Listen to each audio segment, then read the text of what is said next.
I mean, is that really going to be the standard? Or is it like when a super hot guy comes around and all he wants is casual and I want casual, like, are you still going to do it? Yes, possibly. To be radically transparent, and I maybe only speak for myself, but I think I speak for more than myself. Well, yeah, you're poly. I mean, you're open about that. But was there something else that you wanted to come in on? In general, though, I mean, Okay. that you're saying, like, that from going from, like, from your whole phase or whatever, and being like, oh, no, I'm Sacred Temple, now, like, only starting, like, you only can sleep with me if, like, we're together for a long time, and, you know, like, that might not be your forever. To be honest with people, no, we may dip in and out. We may go back into a whole phase. It honestly depends on where you're at. It's even worse. It doesn't matter if it's worse. It doesn't matter if it's true. You're asking for the truth. The truth is that, yes, you might dip in and out. If like here's what would be like, depending on where you are in your emotional trauma healing. Here's what would be the biggest L, right? Pretty big L.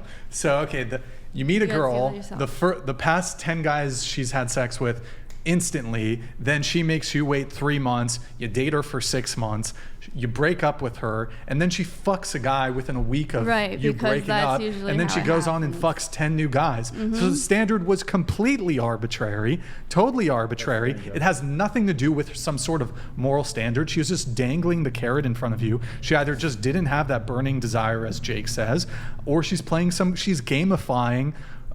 she's gamifying, or she's using sex as a means to secure a relationship with you.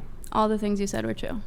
Everything that's been said is true. I mean, but yes, it's okay. So it's dialectical therapy where two things can be both true at the same time. Sure, and my advice to men is, if you know, I understand it's hard to understand. If you know, here's my advice to men: if you know that a girl had a different standard previously, she's not worthy of your commitment. Go find a girl who's worthy of your commitment. I think that really comes down to personal insecurities, and that you got to work with it. It's got nothing to do with insecurity. It's got nothing to do with insecurity. If that's how you feel, like, oh, I'm not worthy of her love.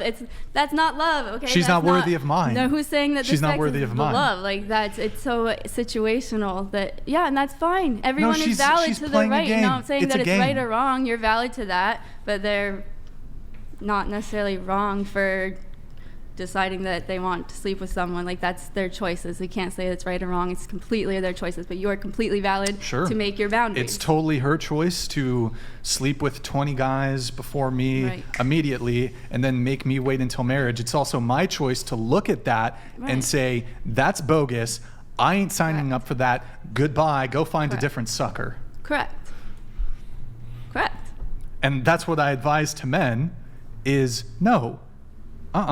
Go find a girl who that's always been her standard. Let's flip this on men. That's not true. I was gonna say that how many people are you gonna find that's the standard, that's true? Because especially in the day and age, like, we are not raised with those kind of morals. We are in such a messed up society. We have sex pushed down our throats so much that when I was younger, I didn't understand all that, and then it happens, and then you're like, oh, you got sold a lie. You got sold a lie, although you're still buying into the lie. But question: do you think men should pay for first dates? Do you think men should pay on the first date? I think they could. Would you? It depends. Who am I to say what one should or shouldn't do? I tend to be pretty selective with the women I like to date. So one of the things that I might select for is a lack of past promiscuity.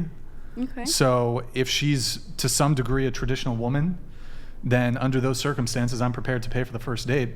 But my advice to dudes, like, if you're not getting traditional treatment from a girl, first off, you shouldn't date her to begin with. So there shouldn't even be a conversation of, well, should you pay? Should you not pay for a non-traditional woman? Mm-hmm. Look, if you want to be a non-traditional woman, you should expect non-traditional treatment from a man.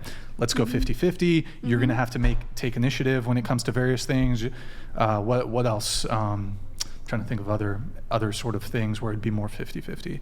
You can plan out dates, that sort of thing. You can take the lead, you can take initiative. Don't expect any gifts, don't expect me to provide, etc. Yeah, what you're saying is correct. Okay, good times. But do you want a guy to pay for the first date? Do I want them to? It's situational. I like gifts. I said one of my love languages is gifts, so yes, I would like to be spoiled in that way, but I also will do that too if that's their love language and they like that, and I can. I mean, it also comes down to those things of what you can give, that I may not have as much money as he has, so maybe I can't buy him dinner, but I can make him dinner. You know, there's all different, it's all right. All opinions are right. All opinions are right. All opinions. Or, I mean, that we've You said shouldn't say here, not- should also, by the way. Jake, no, we got to get rid of should. Sorry. Should it be removed from the dictionary? Wait. What? I-